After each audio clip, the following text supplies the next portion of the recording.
You can choose a life of ease and comfort or you can choose a life of service and adventure।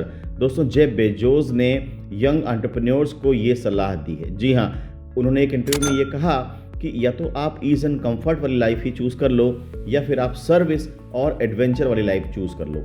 Ease and comfort हमें से ज़्यादातर लोग चाहते हैं कि हम बहुत आराम से रहें, बहुत ज़्यादा परेशानी या बहुत ज़्यादा दिक्कत का सामना ना करना पड़े, मुश्किलें ना आए, बिना संघर्ष के हम आसानी से अपना काम करते चले जाएं। दोस्तों, संघर्ष और मुश्किलों का ही नाम तो लाइफ है और यही तो जेफ बेजोस ने भी झेला। देखिए, उस व्यक्ति ने जब आपसे कहा कि ईज या कंफर्ट वाली लाइफ ही चुन लो या फिर आप सर्विस या एडवेंचर वाली लाइफ चुन लो, आप दोनों में से कोई भी लाइफ चुन सकते हैं। अगर आप सेकंड ऑप्शन पे जाते हैं तो सर्विस वाली भावना आती है। Yes, we have to serve to the society, हमें सोसाइटी को सर्व करना है। और जब कहते हैं कि एडवेंचर कर लो तो इसका मतलब ये है कि आप अपने स्टार्टअप के थ्रू, अपने बिजनेस के थ्रू किसी भी तरह से एक जोखिम लो, एक करेज दिखाओ, नए रास्तों को एक्सप्लोर करो, लोगों को रास्ता दिखाओ, उन पर चल के दिखाओ और लोगों को रास्ता दिखाओ। तो दोस्तों, जेफ बेजोस ने बहुत बड़ी बात कही है कि ईज और कंफर्ट को छोड़ो। यंग एंटरप्रेन्योर्स को कहते हैं कि ईज एंड कंफर्ट को छोड़ो और सर्विस और एडवेंचर का रास्ता पकड़ो। दूसरी सलाह जो ये देते हैं, ये हमेशा कहते हैं कि हमेशा आप बेटर बन सकते हो। आप जितने अच्छे आज हो उससे ज़्यादा अच्छे कल बन सकते हो और आने वाले कल में उससे और भी ज़्यादा अच्छे बन सकते हो। तो हमेशा बेटर बनने का प्रयास करो। दूसरी बात जो ये कहते हैं वो ये कहते हैं कि कभी भी कस्टमर के फीडबैक को इग्नोर मत करो। कस्टमर का फीडबैक सही मायने में आपको बहुत सारी चीज़ें सिखा सकता है। आपके बिजनेस के बारे में जो कमियां हैं, जो फ्लॉज हैं, जो शायद आपको नहीं दिखती हैं एज एन एंटरप्रेन्योर, आपको उसके बारे में आगाह कर सकता है। अगर आप कस्टमर की, अपने कंज्यूमर की फीडबैक को सुनते हैं, उनकी बातों को समझते हैं और अपने प्रोसेस के साथ रिलेट करके देखते हैं, तो आप बहुत सारे प्रोसेस की कमियों को ठीक कर पाएंगे और शायद ये आपके बिजनेस को बेहतर बनाने में बहुत ज़्यादा हेल्पफुल साबित होगा। तो आप अपने कस्टमर के फीडबैक को, अपने कंज्यूमर के फीडबैक को कभी भी इग्नोर ना करें, हमेशा उस पर ध्यान दें।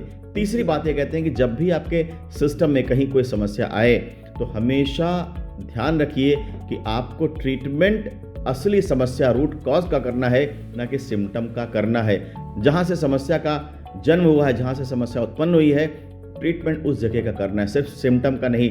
अगर आप एक फ्लॉलेस सिस्टम बनाना चाहते हो जो 15-20 साल तक सक्सेसफुली रन करता रहे, तो आपको हमेशा रूट कॉज पे, रूट प्रॉब्लम्स पे ध्यान देना पड़ेगा, न कि सिम्टम्स पे। चौथी बात कहते हैं, स्टॉप वेस्टिंग टाइम। आप टाइम वेस्ट करना बंद कर दें। एज एन एंटरप्रेन्योर आपके पास फ्रीडम ऑफ टाइम हो जिससे आप अपनी लाइफ एंजॉय कर पाएं, अपने प्रोसेस को एंजॉय कर पाएं, अपने बिजनेस को एंजॉय कर पाएं, अपने फैमिली का साथ एंजॉय कर पाएं। ऐसा टाइम जो इनके अलावा कहीं और आप वेस्ट कर रहे हैं तो उसको अवॉइड करना चाहिए। Stop wasting time. जो अगली बात ये कहते हैं, आपकी लाइफ में पीसेस में समस्याएं आएंगी, पूरी लाइफ ही प्रॉब्लमेटिक है, ऐसा नहीं हो सकता। हो सकता है कि आप कोई भी जॉब कर रहे हो, कोई भी काम कर रहे हो, उनमें समस्याएं हो, कोई हिस्सा ऐसा हो जो आपको पसंद ना आता हो या कोई प्रॉब्लम ऐसी बार बार आपको फेस करनी पड़ती हो जो शायद आपको अच्छी नहीं लगती है, तो आप उन्हें इग्नोर करिए। इग्नोर करने का मतलब ये नहीं कि आप हमेशा के लिए इग्नोर कर दीजिए, उनको मिनिमाइज़ करने के लिए एफर्ट करते रहिए, लेकिन उन पर बहुत ज़्यादा ध्यान मत दीजिए। जो अच्छा पक्ष है, जो बढ़िया पक्ष है, उसको एंजॉय करिए आप। और दोस्तों, जो आखिरी बात मैं शेयर कर रहा हूँ आपके साथ, जो जेफ बेजोस ने यंग एंटरप्रेन्योर्स को कही है, वो ये है, don't take too much stress. बहुत ज़्यादा स्ट्रेस लेने की ज़रूरत नहीं है। उन्होंने कहा कि मैं एक सीईओ हूँ मगर फिर भी मैं स्ट्रेस नहीं लेता। लोगों को ऐसा लगता है, लोगों का परसेप्शन है कि अगर आप किसी बड़ी कंपनी के सीईओ हैं तो आप स्ट्रेस से घिरे होंगे, दबे जा रहे होंगे, लेकिन ऐसा नहीं है।